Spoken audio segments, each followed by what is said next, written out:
Sur le stand donc des trottinettes. Bonjour, oui, vous êtes sur le stand de Monaco Bike, donc à Monaco pour le SIAM. Donc je vais vous parler de la trottinette Label en premier, qui est une trottinette fabriquée en France. Donc si vous pouvez donc regarder la trottinette, on est sur une trottinette avec deux freins à disque, comme sur un vélo. Donc des freins à disque sur un plancher, des freins à disque avec des freins comme sur un vélo. On a un plancher en bois large qui permet de mettre les deux pieds côte à côte et d'avoir une très bonne stabilité. Donc elle est fabriquée à Nîmes et Montpellier, donc depuis 2014. Elle a été conçue à Nîmes en 2014 et commercialisée la première fois en 2016. Elles sont fabriquées où donc ces trottinettes? À Nîmes et Montpellier, dans une société adaptée qui emploie des personnes en situation de handicap. Et la marque donc? C'est la marque, c'est Label, et la société c'est Airlab Industrie. D'accord. Elle tourne autour de quel prix à peu près? Vous m'avez parlé. On est à 1550 €. On a un panneau solaire qui permet de recharger 10% de la batterie. Et on a une recharge au freinage aussi qui permet de récupérer 30% de l'énergie. Donc quand vous arrêtez d'accélérer, ça recharge automatiquement la batterie. Et la charge quand même, on doit la faire chez soi quand même le soir. Non? Oui, la charge vous pouvez la faire chez vous. C'est entre 3 et 4 heures pour une autonomie de 25 à 40 km. Pour une batterie de 10,5 ampères en 36 volts. Très très bien. Là on va passer à un autre modèle, à ce qui paraît. Oui, alors on a d'autres modèles, donc, qui sont des modèles d'importation. Donc par exemple, ici c'est la Little Board, qui est le modèle Ituo avec un plancher bois, qui est une trottinette en fait avec un moteur avant, contrairement à la Label qui avait un moteur arrière. Donc en fait, la trottinette comme ceci, là elle est en mode utilisation. Et ensuite c'est une trottinette qui est très pliable, possède deux amortisseurs, un à l'avant, un à l'arrière, voilà, qui pèse 10,8 kg. Voilà. Son poids environ, il dit c'est 10,8 kg. 10,8 kg. On a moins de 11 kg et on a un amortisseur à l'arrière et un amortisseur à l'avant qui lui permet d'être très confortable. La Label, elle, avait des stylets blocs sous le plancher qui permettent de gommer les vibrations et qui la rendent très confortable également. Et une roue avant gonflable. Là, on passe à un modèle beaucoup plus léger. Voilà, on est sur un modèle en carbone qui fait 7 kg. Voilà, qui est pliable également. Modèle en carbone, 7 kg pour une autonomie de 18 à 25 km. Voilà, c'est une trottinette qui est très légère. Quel poids vous m'avez dit? 7 kg. Voilà, donc ça reste léger, c'est moins qu'un pack d'eau. Quel prix ça tourne? On est à 499 € sur la carbone. 490 €, moins de 500 €. Moins de 500 €. Et celle-ci, donc, c'est la DER d'Eder. Et celle-ci, c'est la Ninebot ES2, qui est un produit d'importation également, qui est fabriqué par Segway. Et du coup, on est sur une trottinette qui a donc deux roues pleines, un amortisseur à l'arrière, un amortisseur à l'avant, qui permet de faire entre 20 et 25 km d'autonomie. Quand même. Pour un prix de 530 €. 1500? 530 €. On est sur un entrée de gamme, un très bon rapport qualité-prix. Absolument. Absolument. La trottinette se vend bien, paraît-il. C'est en plein développement, à ce qui paraît, pour les villes. La trottinette se vend très très bien actuellement. Il y a énormément de demandes et il va y avoir une loi qui va être votée cette année, en 2019, qui va permettre en fait de rentrer tout ce qui est véhicules, nouveaux véhicules électriques, les NDVI, nouveaux véhicules électriques individuels, de rentrer ces véhicules au code de la route. Et donc en fait on pourra, aujourd'hui on est toléré sur les espaces publics, donc sur les trottoirs, sur les routes et sur les pistes cyclables. Et en fait à partir de cette année on va pouvoir justement être autorisé et rentrer en fait le véhicule vont rentrer au code de la route. Donc c'est une très bonne chose, une très bonne évolution pour le secteur. Vous êtes le technico-commercial ou le directeur? Je suis directeur commercial de Airlab Industrie, responsable commercial France d'Airlab Industrie sur la commercialisation de tous les trottinettes. Et vous vous appelez? Je m'appelle Thibaut Merletto. Très très bien. Voilà. Une belle présentation pour les trottinettes sur ce salon qui démarre ce matin dans ce grand palais là, de Monte-Carlo où toutes ces voitures font rêver. Ouais. Et bien sûr, même, pourquoi pas le deux roues aussi, qui est l'avenir aussi. À Monaco avec Monaco Bike. De Monaco. Esco Télévision est là sur ce salon pour voir un petit peu tout ce deux roues aussi, parce qu'il n'y a pas que de la voiture, il y a aussi du deux roues. Donc vous présentez du deux roues. Oui, alors on est la société Monaco Bike, donc on fait de la vente et de la location de mobilité électrique sur Monaco. Et du coup on propose plusieurs modèles, que ce soit des modèles vintage ou des modèles pliables. On fait même des trottinettes électriques, donc c'est toute la mobilité électrique vraiment.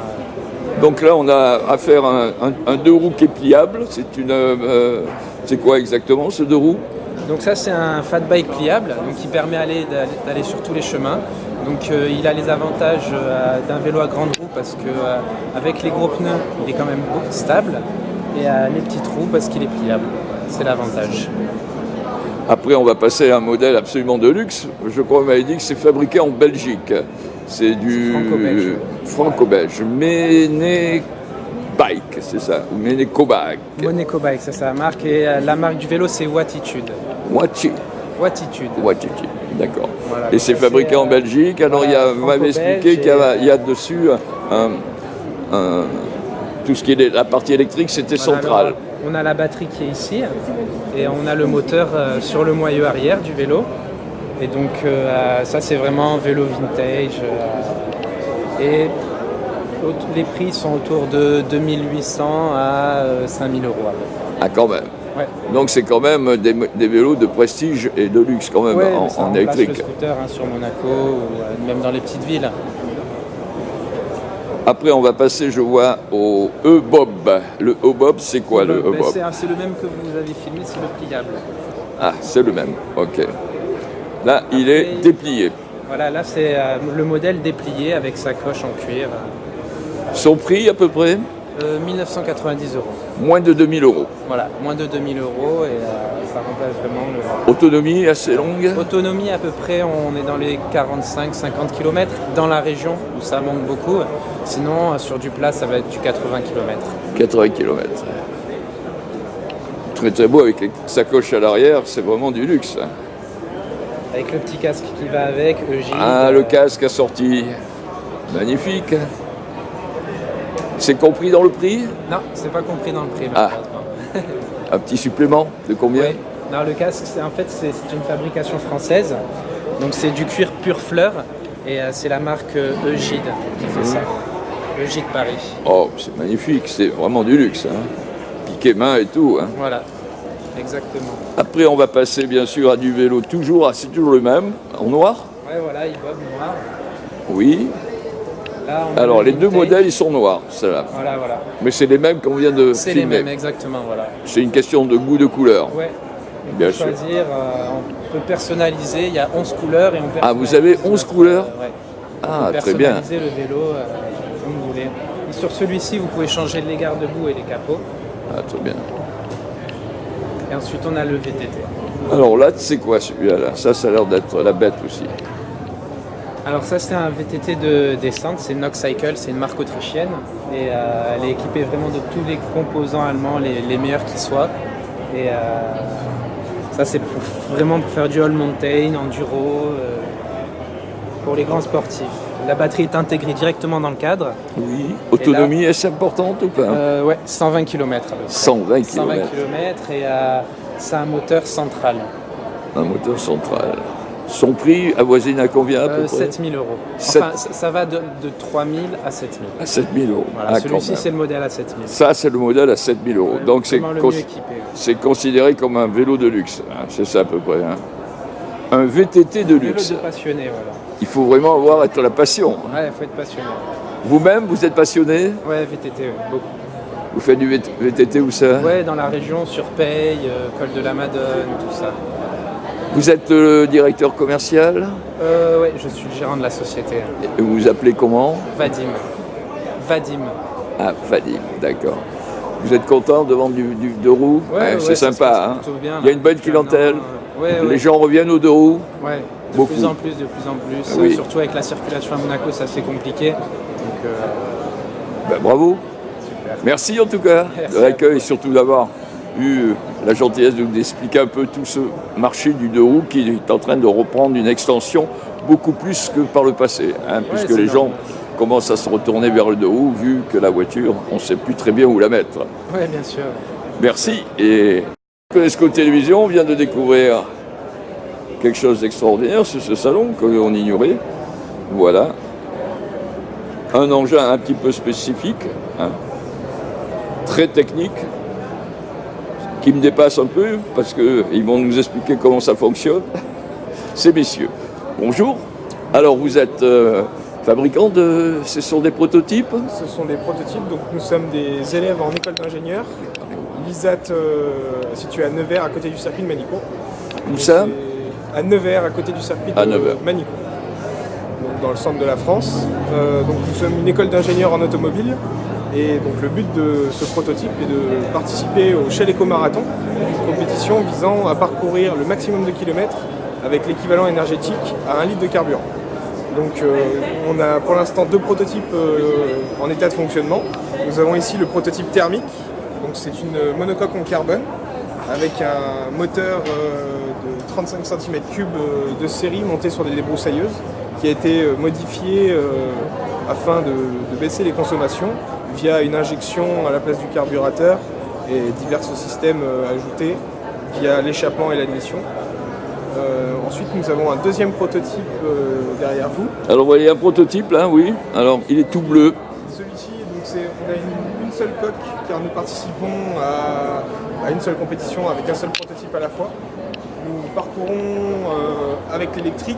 Nous ne concourons pas au Shell Eco Marathon, mais un autre championnat situé à Valenciennes qui s'appelle l'Educ-Eco.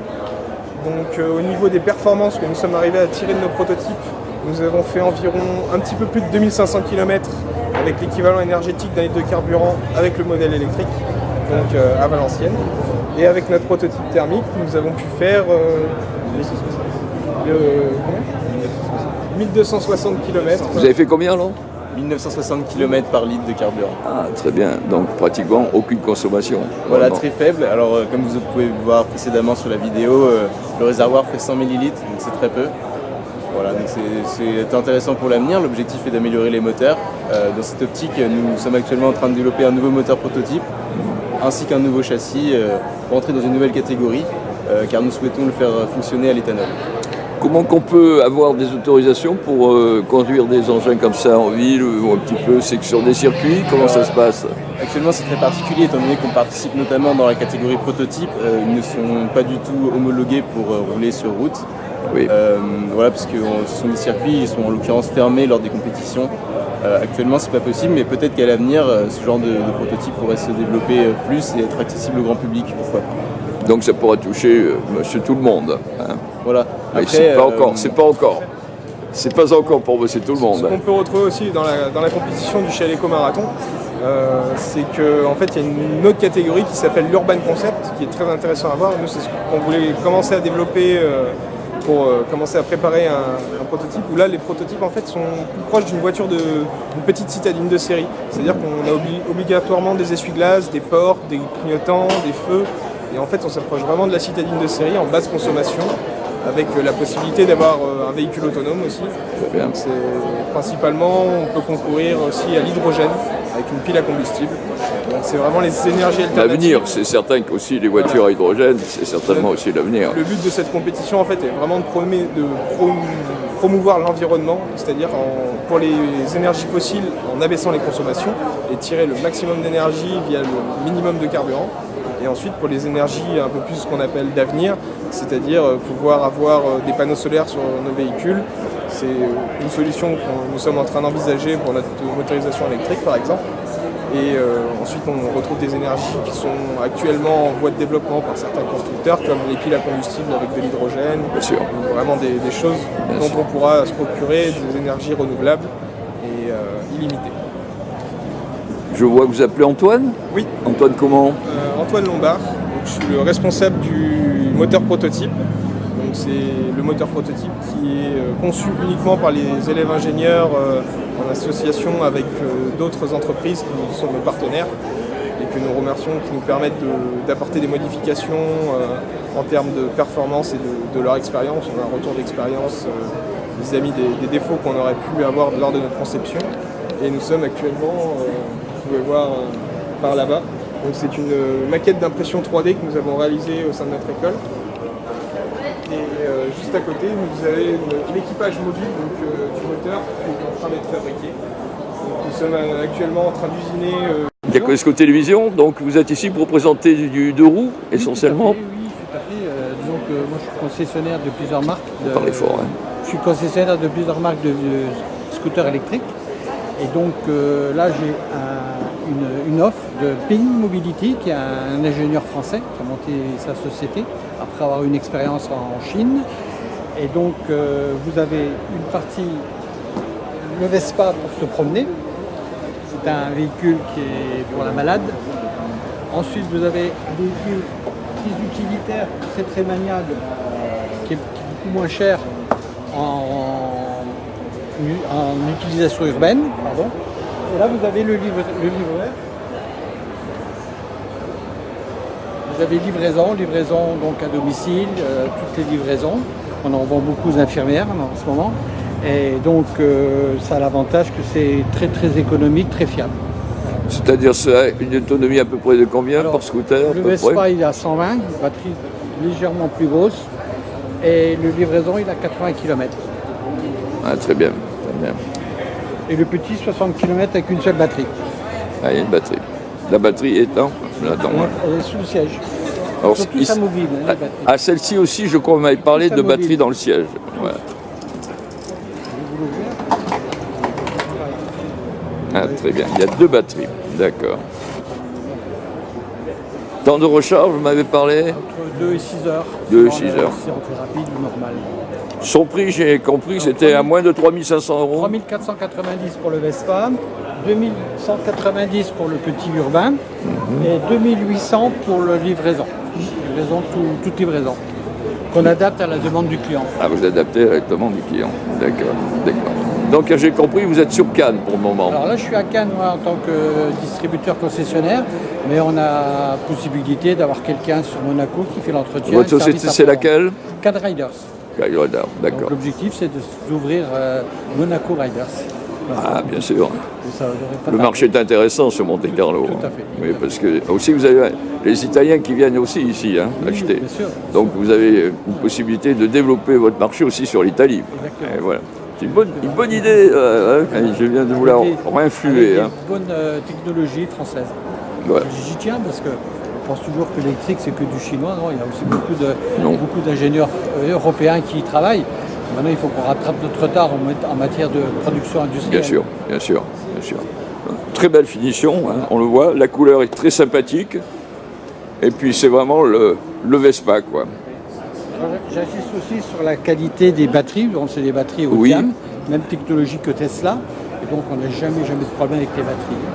Et ils sont garantis si jamais il y a des quoi que ce soit. C'est des batteries au lithium, bien sûr. Bien sûr. Il y a le graphique qui va bientôt sortir. On dit que ça aura une durée de moins de 5 ans, c'est bien vrai? Chez Toyota, ils ont des batteries qui ont 20 ans. Ah, ils ont 20 ans. Donc on estime qu'au bout de 8 ans, on perd 20% de sa capacité. Donc au bout de 8 ans, effectivement, il vaut mieux la changer. Mais d'ici là, il y aura de nouvelles technologies qui seront beaucoup plus performantes, qui vont sortir dans un an. C'est une question de longueur de chaque fois, de recharge. Une usure de recharge, c'est-à-dire c'est comme un téléphone portable, à force de la recharger, à un moment, elle perd un petit peu de sa capacité. D'accord. Mais elle reste quand même à 80% au bout de 8 ans. Ah, quand même. Elle peut être réutilisée pour du stockage en panneaux solaires ou autres. Voilà. Donc il n'y a pas de problème de reconditionnement. Vous êtes content du marché du 2 roues? Ah oui, mais c'est dur, les Français ont du mal à s'y mettre. Bon. Leur facteur, par rapport aux Italiens, beaucoup plus de retard. Ah oui. Là, le Français a du mal à intégrer le 2 roues en électrique, alors que c'est vraiment un autre monde. Rouler en 2 roues, en électrique, c'est vraiment très agréable. Vous parlez surtout le 2 roues électrique essentiellement. Le 2 roues électrique. Moi, je vends aussi du 4 roues. Bon, le 4 roues est très bien aussi, mais je veux dire, pour la ville, le 2 roues, c'est vraiment très adapté. De toute manière, vu la saturation de voitures dans les villes et surtout la pollution à l'heure actuelle qui n'arrête pas de monter, c'est certain que le 2 roues a un grand avenir devant lui. Voilà, le stationnement aussi, c'est très important. Et surtout l'électrique. Voilà, tout à fait. Merci pour Diaconesco Télévision et puis bravo d'être là sur ce salon qui a l'air de démarrer gentiment ce jeudi 28 février. Exactement, il est presque plus de 11h, c'est ça? Ou un peu moins. Oui, on est à 11h30 et il commence à arriver du monde. Et merci encore de votre accueil sur votre stand. À très bientôt.